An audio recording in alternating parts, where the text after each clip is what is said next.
do primeiro semestre, o espírito da filosofia oriental. Já iniciamos o primeiro semestre.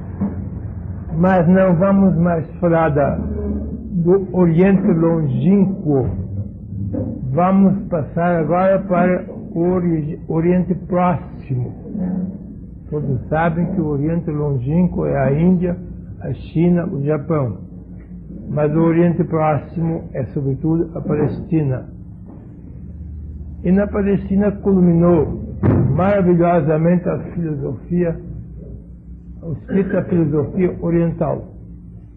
Porque isso também é o Oriente. O Ocidente começa para cá, da Palestina. O mar Mediterrâneo é quase a divisão entre o Oriente e o Ocidente. E vamos tratar da filosofia do grande mestre de Nazaré, que durante 3 anos espalhou na Palestina a mais grandiosa filosofia cósmica. Estranhamente, esta filosofia cósmica, essencialmente intuitiva, não analítica, esta filosofia cósmica do Evangelho não se espalhou no Oriente Longínquo, mas se espalhou no Ocidente, na Europa e nas Américas.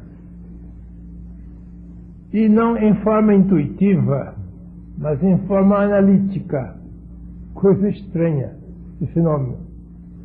Porque o Ocidente até hoje é muito mais analítico e intelectual do que propriamente intuitivo e cósmico. Por isso, os nossos teólogos ocidentais quase só falam do Evangelho como sendo uma teologia. Nós não vamos falar do Evangelho como teologia que se deva crer. Não. Isto não é o sentido original desta filosofia. O Evangelho é essencialmente uma filosofia cósmica. E nesse sentido nós vamos elucidar alguns pontos principais da filosofia cósmica do Evangelho, a filosofia intuitiva. O mestre de Nazaré não insiste muito na moralidade de agir, ele insiste muito mais na verdade do ser. A teologia explica o Evangelho como se fosse uma moralidade de agir, o que se deve fazer, mas o Evangelho não tem esse sentido. O sentido é a verdade do ser sobre o homem. O que o homem é. Isto é o fundamento da filosofia cósmica do Evangelho. Não tanto o que o homem deve fazer. O fazer é uma consequência do ser. Se o homem é assim, então ele vai agir assim. De maneira que vamos tomar o Evangelho pela raiz e não pela rama. E sobretudo nas parábolas é que se manifesta maravilhosamente a filosofia cósmica do Evangelho. Há umas 30 e tantas parábolas. Parábola é uma comparação entre símbolo e simbolizado. O símbolo material é conhecido, geralmente tirado da natureza ou da sociedade humana. O símbolo material nas parábolas é coisa conhecida. O reino dos céus é semelhante a um grão de mostarda. O grão de mostarda é da natureza. O reino dos céus é semelhante a uma festa nupcial, isto é da sociedade humana. O símbolo é sempre um termo conhecido. O simbolizado é que é desconhecido. O ouvinte ou o leitor sabe o que é o símbolo. É da natureza ou da sociedade humana. Mas, para adivinhar o que seja o simbolizado, isto depende da intuição de cada um. Por isso, o simbolizado é uma coisa incerta. Depende da evolução de cada ouvinte ou de cada leitor se ele acerta com o simbolizado. Assim é toda a filosofia do Evangelho, é baseada em símbolo e simbolizado. E nós vamos ver se conseguimos decifrar o simbolizado. O símbolo é evidente, mas o simbolizado é que é misterioso. E vamos começar pela rainha das parábolas do Evangelho, o filho pródigo. Todo mundo já deve ter lido aquela história que Jesus conta de um pai que tinha 2 filhos. E se portaram de um modo completamente diferente. O mais velho assim e o mais novo assim. Mas vocês conhecem esta parábola só em sentido teológico. Eu não vou explicar em sentido teológico, porque ela não tem esse sentido. Nós temos que ir ao fundo, à raiz cósmica desta parábola profundamente cósmica, metafísica, ontológica ou cosmológica, como quiserem. Tem um fundo um alicerce muito profundo. Primeiro vou retificar o texto, porque o texto que vocês têm nas mãos não é o texto grego do primeiro século. Eu sempre volto ao texto grego do primeiro século. E esta parábola foi reproduzida unicamente pelo evangelista Lucas. Não está nos outros evangelhos. Lucas, capítulo 15, nos conta o que Jesus disse sobre o filho pródigo. Lucas era médico grego, um homem culto e erudito. Ele escreveu em grego, não é tradução. Ele escreveu originalmente em grego. Os outros escreveram em aramaico, que foi traduzido para o grego. Mas Lucas escreveu diretamente a língua grega daquele tempo. E eu vou seguindo o Evangelho de Lucas pelo texto grego, do primeiro século. Porque o texto que nós temos é do século II ou III. A Vulgata latina já é uma tradução que apareceu no segundo e terceiro século da nossa era. Vamos voltar ao próprio original da parábola do filho pródigo. No original está assim: um pai tinha 2 filhos.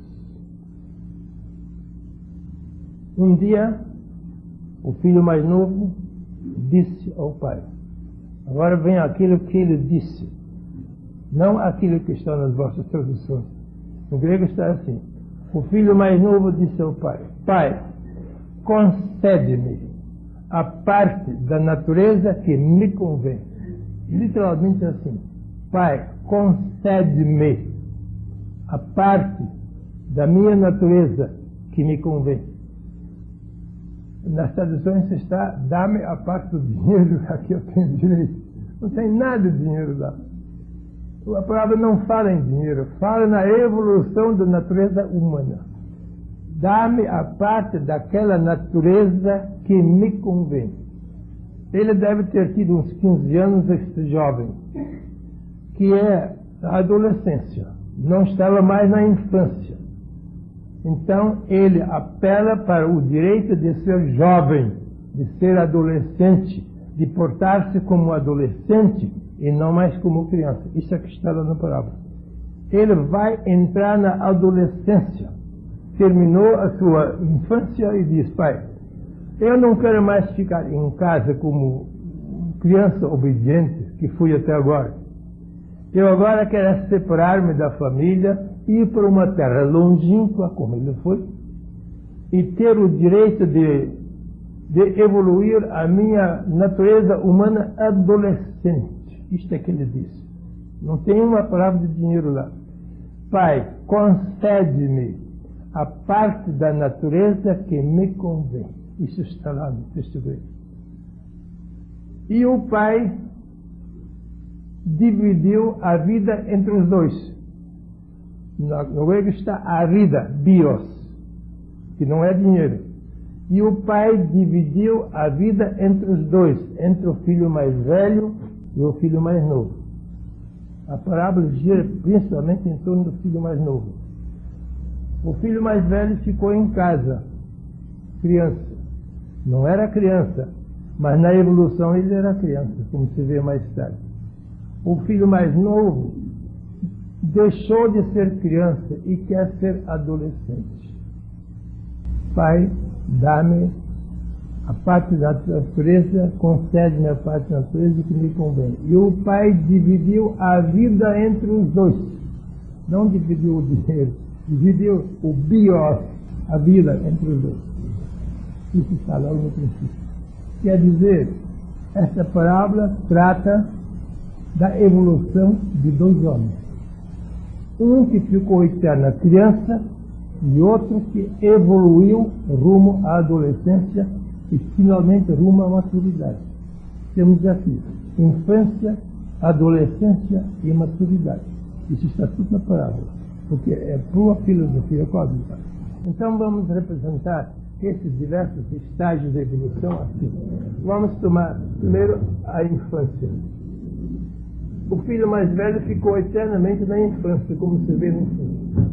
Vamos apresentar a infância, uma estagnação.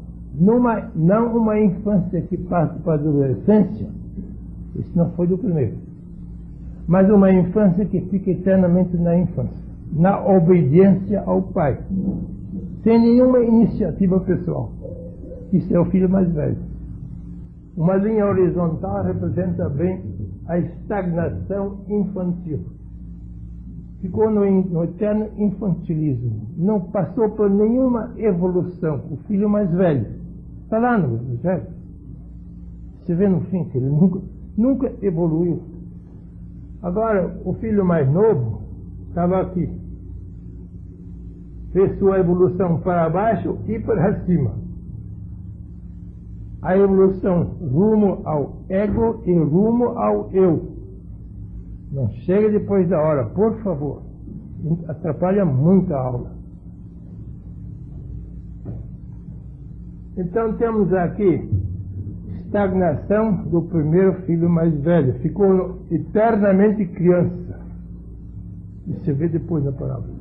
A evolução do filho mais novo, que primeiro fez a sua evolução para baixo e finalmente fez a sua evolução para cima. Quer dizer que fez uma evolução completa. Uma involução para baixo e uma evolução para cima. Isso aqui está lá. A adolescência é a involução para baixo, que caiu todo no negativo. Praticou tudo que é negativo. Todas as maldades que um jovem pode cometer, ele cometeu na primeira fase da sua evolução humana. Então, ele disse: eu não quero mais ser criança, como meu irmão mais velho, que é esse aqui, fica eternamente criança. Eu quero ser um homem independente, eu quero desenvolver a minha personalidade própria. Esta rebeldia é universal, não só no Brasil, mas por toda parte. O jovem, quando entra na adolescência, quer ser independente. Ele não quer mais obedecer a ninguém. Toda a obediência é escravidão para ele, ele não vai ser eterno escravo. Ele quer desenvolver a sua personalidade própria, encontrar o seu caminho individual e não obedecer a caminhos alheios como o mais velho. Então, ele diz. Então, o pai dividiu a vida entre os dois. Esta vida infantil e esta vida adolescente. Isso está lá na parábola. Dividiu a vida entre os dois. Não se fala em dinheiro. Então, este que jovem, vamos dar de 15 anos, iniciou a sua jornada longe da casa paterna. Foi para uma terra longínqua, diz o texto. Foi para uma terra longínqua. Isso quer dizer, separou-se da família, do pai, e iniciou uma vida completamente nova, diferente. Uma terra longínqua, que ele não conhecia. Isso aqui não é terra longínqua. Isso aqui é terra próxima. O mais velho ficou eternamente na terra próxima, na infância. O outro vai para uma terra longínqua, até aqui. Até aqui. E por que o pai não proibiu isso? Um rapaz de 15 anos não diz uma palavra. Nós teríamos introduzido um protesto do pai. É claro. O pai lhe teria dito: meu filho, onde é que tu vais? Por que é que queres separar-te da família? Tudo isso? Nenhuma palavra de protesto. Nenhuma. Não aparece nenhuma mãe chorando. Nós teríamos introduzido uma mãe, é claro, chorando, dizendo: meu filho, onde vais? Nunca mais vais voltar. Para onde vais? Deixa o teu endereço, pelo menos. Ou diga quando é que volta. Nada disso. Não tem nenhuma mãe chorando, não tem nenhum pai protestando. Porque eles acham certo. O pai acha certo o que o filho está fazendo. O pai concorda: este meu filho foi criança muito obediente, agora ele vai ser um adolescente por conta própria. Por isso ele não protesta. E não pede endereço, não diz para onde vai, não diz quando volta, nada disso. O pai representa Deus aqui. Não representa nenhum casal, por isso não tem pai e mãe aí, tem só o pai. Representa a divindade. E o filho mais novo representa a nossa humanidade em evolução. A nossa humanidade terrestre está muito bem simbolizada pelo comportamento do filho mais novo. O adolescente, em primeiro lugar, quer ser independente e fazer o que ele entende, sem nenhuma obediência alheia. Isso é que ele fez. Foi por uma terra estranha, sem dizer para onde, não deixando nenhum endereço, e dissipou todas as suas forças vitais. Isso está no texto grego. Não dissipou o dinheiro, dissipou a sua vida, está lá outra vez, bios. Gastou a sua vida adolescente em prazeres e dissoluções. Isto é natural, quase todo jovem faz isto, porque ele acha necessário iniciar a sua evolução pessoal. E essa evolução, no princípio, é negativa. Aqui, tudo aqui é negativo. Negativo. Aqui não há negativo nem positivo. Há neutralidade. Vamos representar a neutralidade por um ponto de interrogação. O filho mais velho não sai da neutralidade infantil.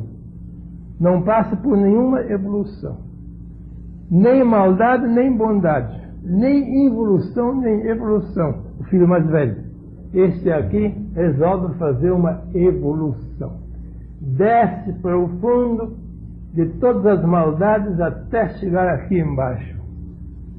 Até aqui. Depois, quando estava no nadir, no ponto mais baixo da sua evolução negativa, da sua involução propriamente, porque a parte negativa da evolução é uma involução. Então, ele tinha esbanjado todas as suas forças vitais, caiu na pobreza, na miséria, talvez na doença, e disse: e agora, o que é que eu vou fazer? Vou ficar aqui nesta involução negativa? Não, disse, não vou. Eu vou ver se tem aqui nesta terra alguém que me possa ajudar. Porque ele estava na miséria e não se podia mais ajudar-se a si mesmo.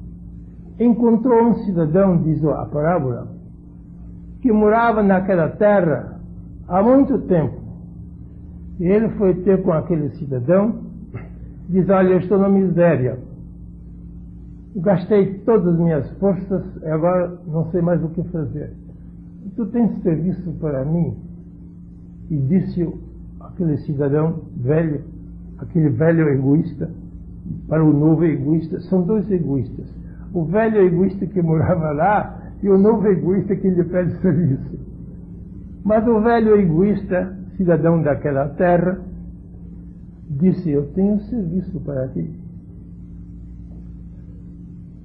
E mandou para a sua chácara, ou para seu sítio, sua fazenda, guardar uma manada de porcos.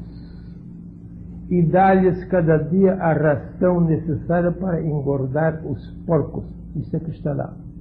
Naquele tempo não se usava milho para engordar, como se faz hoje. Naquele Oriente não se plantava milho. Mas havia uma vagem muito grande, grosseira, uma vagem, não uma bolota como traduzem alguns. O original não está bolota, é uma vagem. É uma árvore que produz vagens. No mato, eles escolhiam no mato estas vagens e davam para os porcos. E os porcos comem e engordam com essa vagem.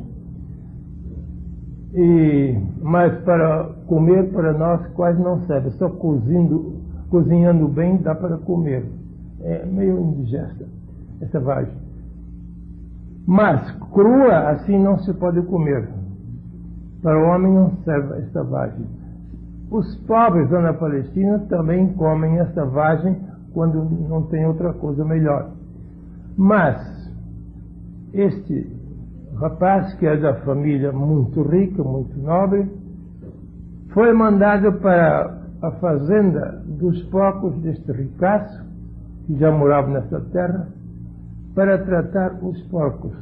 Mas o empregador, vamos dizer, o patrão, não falou em recompensa, não falou nem em comida. Você simplesmente vai tratar dos meus porcos. Amém. Não combinou nada com ele. Como você vai viver, isto eu não sei. Pode comer as vagens se quiser, que eram para os porcos.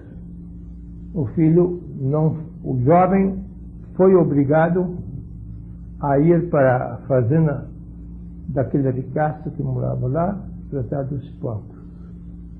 E ele mesmo não tinha nem o que comer. Sentou-se numa pedra no meio da manada de porcos e começou a refletir. A primeira vez ele começa a refletir profundamente. Ele entrou em si, está lá no texto. Entrou em si. Palavra muito importante. Ele não caiu em si, como dizem alguns tradutores infelizes. A gente não costuma cair para cima, a gente costuma cair para baixo, mas ele caiu para cima, quer dizer, ele não caiu realmente. Ele começa este movimento para cima agora. Ele entrou em si. Quando ele estava naquela máxima miséria, no meio dos porcos que comiam, se engordavam, e ele não tinha nem o que comer. Entrou em si. Agora ele faz autoconhecimento, que é muito importante como primeiro passo para a conversão. Ele faz autoconhecimento. Ele perguntou assim: finalmente, que sou eu? Sou eu um pastor de porcos? Tenho eu a obrigação de cuidar desses porcos e morrer de fome aqui? Ele entrou em si, no meio do sofrimento. O sofrimento geralmente é bom para a gente entrar em si, porque os gozadores nunca entram em si, eles andam sempre fora de si. Agora, quando alguém entra na miséria, então ele tem oportunidade para fazer autoconhecimento. Ele fez um grande autoconhecimento. Eu não sou nenhum pastor de porcos. Eu sou filho daquele pai bondoso que eu abandonei. Isto agora é autoconhecimento. Quer dizer, é a reviravolta entre a involução e a evolução, entre a descida e a subida. Vamos dizer, a descida é do ego, como nós já sabemos. Ele saiu, passou do ego para o eu. Vamos fazer aqui o eu. A involução é positiva. Então, ele faz a viravolta entre o negativo do seu ego, entre a sua involução descensional e a sua ascensão, a sua evolução ascensional. Isto é que está escrito lá. É profunda filosofia cósmica. Ele diz: eu não sou nenhum pastor de porcos. O meu ego é isto, mas o meu eu não é pastor de porcos. Ele descobriu o seu eu. superou o seu ego, transmentalizou-se, como diz o texto. Ele foi além da sua mente, porque a mente é sempre o ego. Ele se transmentalizou, que nós chamamos conversão, transmentalização. Não é arrependimento, é muito menos penitência. Os maus tradutores dizem penitência. Os tradutores um pouco melhor dizem arrependimento. Mas ele não fez penitência nem arrependimento. Ele fez uma conversão. Conversão é muito mais do que arrependimento. Conversão é, no ponto mais profundo do ego, converter-se, fazer a reviravolta para cima, em demanda do eu. Isso é converter. Não é só arrepender. Arrepender pode levar ao suicídio. Judas Iscariote se arrependeu do mal que ele tinha feito e acabou no suicídio. Não se converteu. Judas Iscariote. Diz o Evangelho que ele se suicidou depois de ter se arrependido de ter traído seu mestre. Pedro também cometeu bobagens, mas converteu-se. Converter é abandonar o mal e praticar o bem. Arrepender é só abandonar o mal, mas não é praticar o bem. Por isso não podemos traduzir arrependeu-se. Ele não se arrependeu nem fez penitência. Ele se converteu, que é muito mais. Ele fez a grande reviravolta da descida para a subida. Voltou para a casa paterna. E diz o texto que o pai o avistou de longe, foi-lhe ao encontro, abraçou-o carinhosamente, beijou e foi para casa e disse: vamos celebrar uma festa pela volta do filho. E deu ordem que fizesse uma grande festa lá em casa. Um banquete, porque festa sem banquete não serve. Então fizeram um grande banquete e mandaram vir músicos e até dançarinos. Fizeram música e bailados. Quer dizer, devia ser uma família muito rica para poder mandar vir músicos durante o banquete e até bailados. Até fizeram bailados. Tamanha a alegria do pai, que viu o filho de pé no chão. Ele disse: depressa, trazei o calçado para ele, porque ele não pode ir de pé no chão. Ele viu todo esfarrapado e disse: trazei a túnica mais preciosa que há em casa, e revesti-o. E pôs um anel no dedo. Naquele tempo, os escravos não podiam usar anel. Isso era para os nobres, para os livres.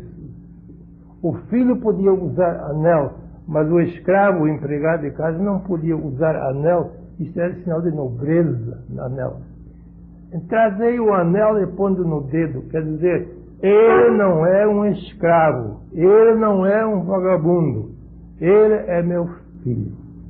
Tudo isso está escrito lá. Reuniu todos os elementos festivos para dizer da alegria que o pai teve porque voltou o filho que tinha ido embora. E tinha ido embora com licença do pai. O pai nunca lhe proibiu a saída da casa paterna. Consentiu e concordou com a saída. Mas ele sabia, ou previa, ou intuía o que havia de acontecer. Ele ia fazer isto e depois ia fazer isto. Agora terminou a evolução do filho. A involução coroada pela evolução. Celebraram a grande festa. Quando a festa estava no meio, veio o filho mais velho, que estava no campo, trabalhando no campo. E ouviu esta música e chamou o empregado aí e disse: que é isto? Que música é esta aqui em casa? Eu vim lá da roça e agora estou ouvindo essa música, esses bailados que estão fazendo aqui. Que é isto?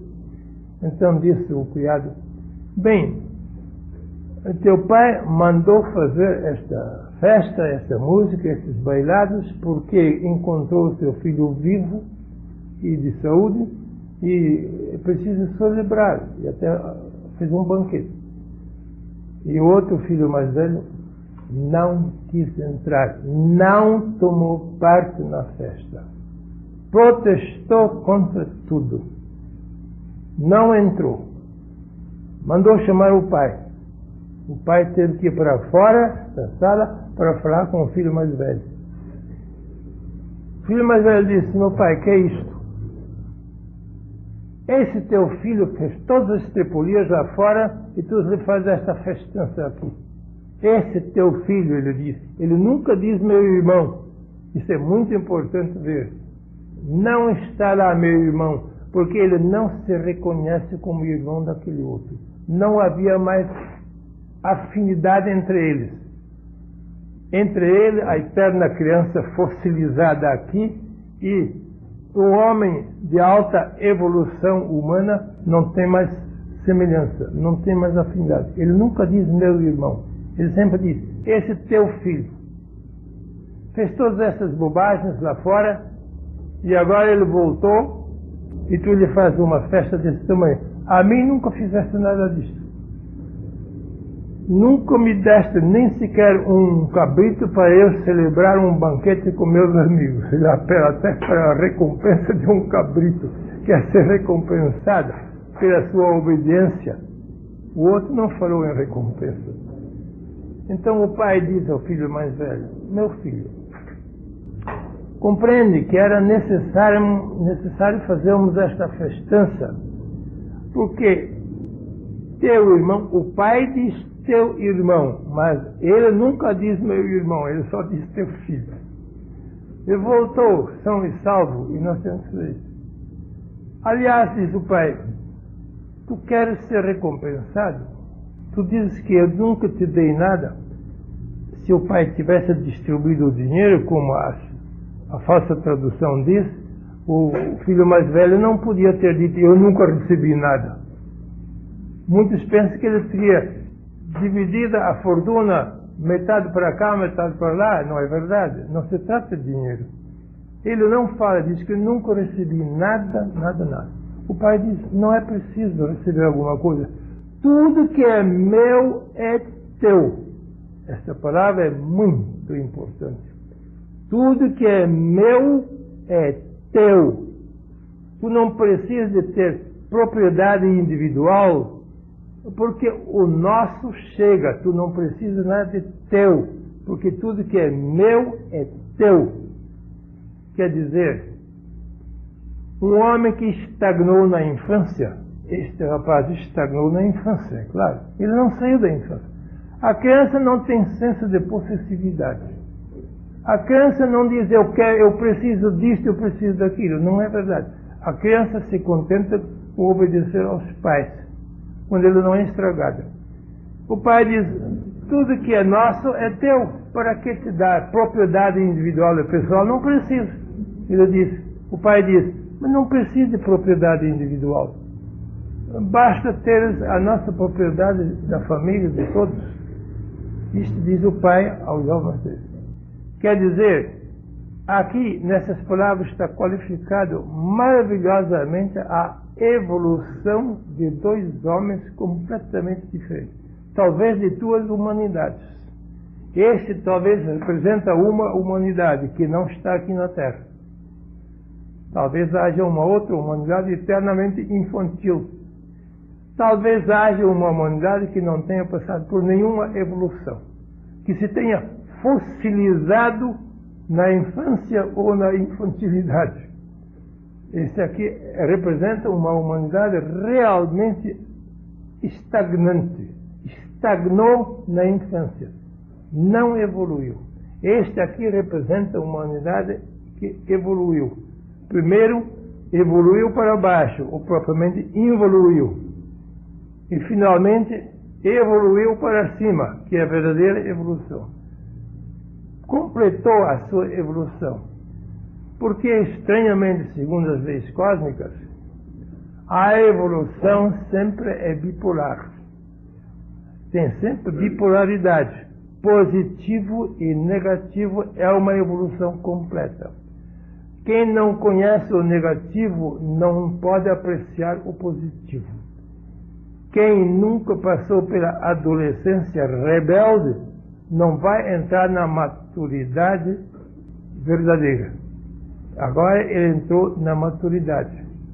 Superando a sua adolescência, ele entrou na maturidade. Isso é que está na parábola. Não é uma profunda filosofia. A parábola não fala da misericórdia de Deus para com o pecador penitente, como dizem os teólogos. Isto não está na parábola. Isto é interpretação teológica moralizante.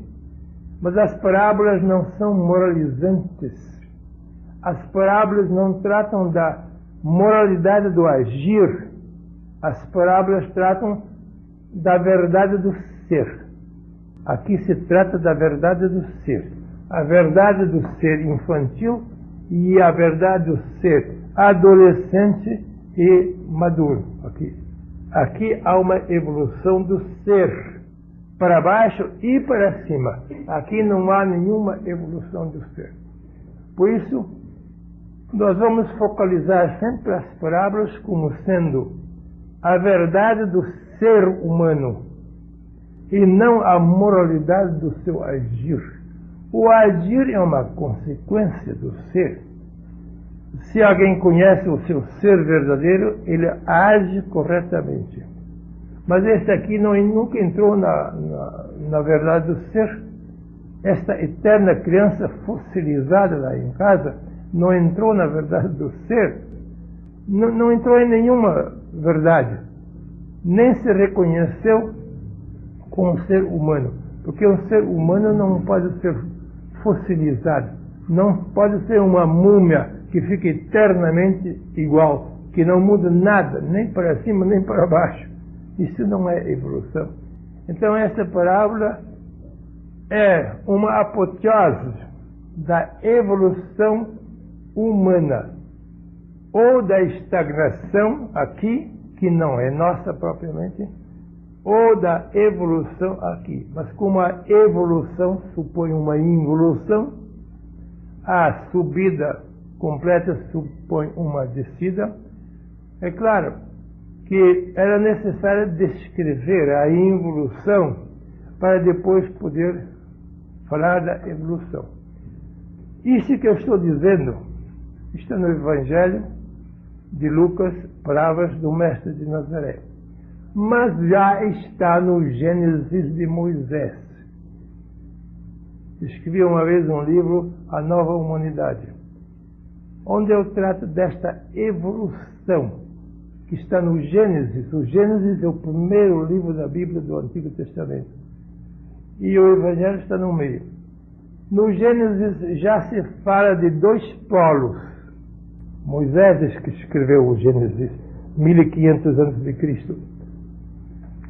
Fala-se do sopro de Deus e do sibilo da serpente, no Gênesis. O sopro de Deus é o positivo, espiritual, e o sibilo da serpente é o negativo, o intelectual. O sibilo da serpente é isto. A voz da serpente, tão mal compreendido até hoje, e o sopro de Deus é isto aqui. Quando unimos o sopro de Deus com o sibilo da serpente, então chegamos a uma terceira coisa, que não é nem o sopro de Deus, nem o sibilo da serpente. Chegamos àquilo que o Moisés no Gênesis chama imagem e semelhança de Deus.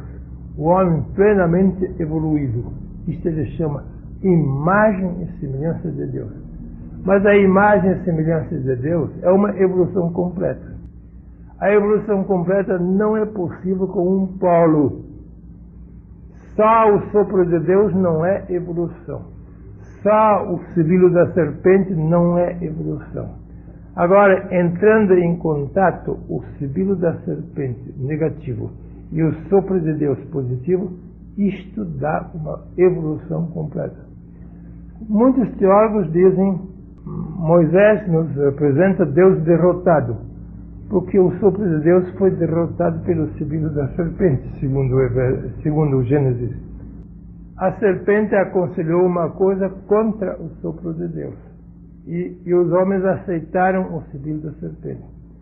Mas não é verdade, não há nenhuma derrota, não há nenhuma queda. Aqui há o início da evolução. Aqui, por exemplo, não se pode dizer que haja uma queda. Se isto é uma queda necessária. Porque onde não há queda, não pode haver surto. Para haver um surto completo, precisa preceder uma queda. O filho pródigo realmente caiu por vontade própria. Atravessou todo o mundo negativo, que nós chamamos o pecado, para chegar à sua redenção. A redenção é a evolução final. Na liturgia da Páscoa, que se canta nas igrejas cristãs, há um hino maravilhoso, místico, que eles cantam no sábado de Aleluia, nas igrejas. Diz assim: ó culpa feliz,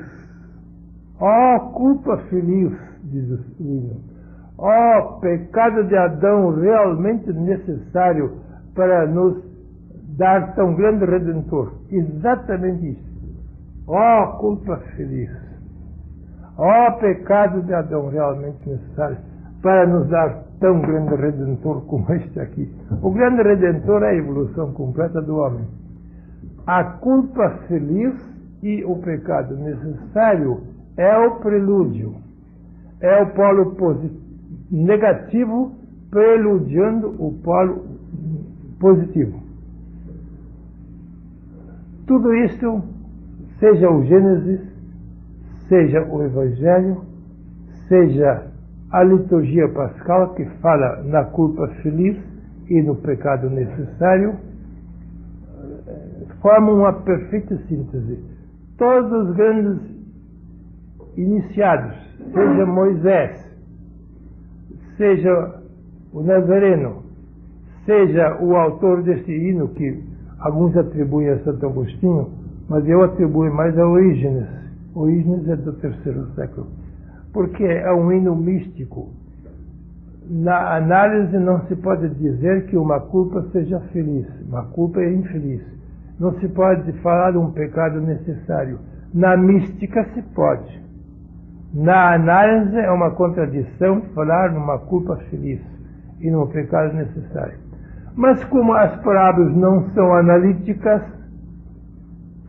e Moisés também não falou por análise, ele era o grande intuitivo daquele tempo, Moisés, todas as grandes verdades são intuitivas. Quer dizer, não podem ser inteligidas e analisadas pela inteligência, mas podem ser intuídas e perfeitamente compreendidas pela razão cósmica, pela razão espiritual. Esta parábola não gira no plano da noosfera, diria Teilhard de Chardin. Teilhard de Chardin chama a inteligência o plano da noosfera e chama a razão o plano da logosfera. Nós, em geral, confundimos inteligência com razão e por isso não podemos compreender. A razão é intuitiva, a inteligência é apenas analítica. Quando a gente lê os evangelhos só pela análise, não vai compreender. Vai fazer o que nós estamos fazendo aqui no Ocidente, porque o Ocidente é inteiramente analítico. O Oriente é muito intuitivo. O Oriente tem uma cultura de mais ou menos 7.000 anos. O Ocidente começou a cultura 500 anos de Cristo e agora são 2.500. O Ocidente está ainda na análise intelectual. Toda a filosofia ocidental é analítica intelectual. E toda a filosofia oriental, sobretudo do Oriente Próximo, do Evangelho do Oriente Próximo, é uma filosofia profundamente intuitiva. A intuição é da razão, a análise é da inteligência. Através de toda a filosofia nós temos que fazer nítida distinção entre inteligência analítica e razão intuitiva. Muitos chamam a razão o espírito. Nós não usamos a palavra espírito na filosofia, porque é um termo teológico e não filosófico. Em vez de espírito, nós dizemos o logos, a razão. O Teilhard de Chardin também usa o termo logos em vez de espírito.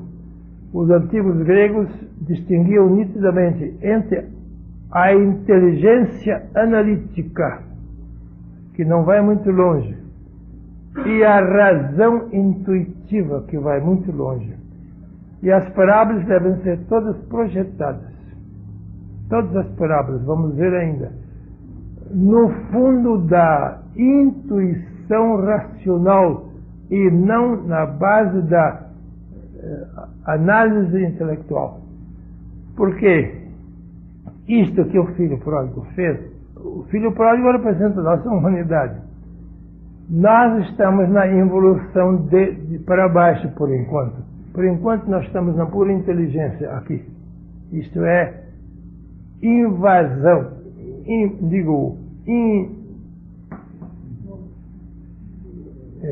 involução. Involução, isso aqui. A inteligência nos leva até aqui. A inteligência é capaz de todos os males. É capaz de todos os males. Um homem puramente intelectual é um homem luciférico. Ele pratica todos os males e não se arrepende de nada. Se ele não chega a unir a razão com a inteligência, isto aqui é a razão, o eu, isto aqui é a inteligência. Ele nunca chega a ser um homem completo. Nós estamos lutando para acrescentar à inteligência a razão. Pela introversão, pela introspecção, nós descobrimos a nossa razão, que é central. Pela análise, nós só descobrimos a nossa inteligência, que é periférica. Periferia mais centro dá o homem completo. Mas a periferia só não dá o homem completo. Nem o centro sem a periferia. O centro sem a periferia pode acabar em misticismo.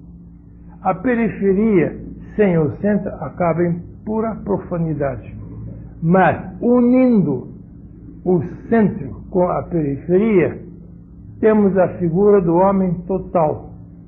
O homem racional pelo centro e intelectual pelas periferias. E unindo todas as periferias com o centro, temos o homem integral, o homem cósmico. Isto é que está na parábola do filho pródigo. Vamos compreender a parábola no sentido intuitivo e não no sentido analítico. A teologia é toda analítica. A filosofia tem que ser intuitiva. A filosofia é muito mais racional do que propriamente intelectual. Pode começar pela intelectualidade, mas tem que culminar na racionalidade. Começa na noosfera, como diz Teilhard de Chardin, mas termina na logosfera.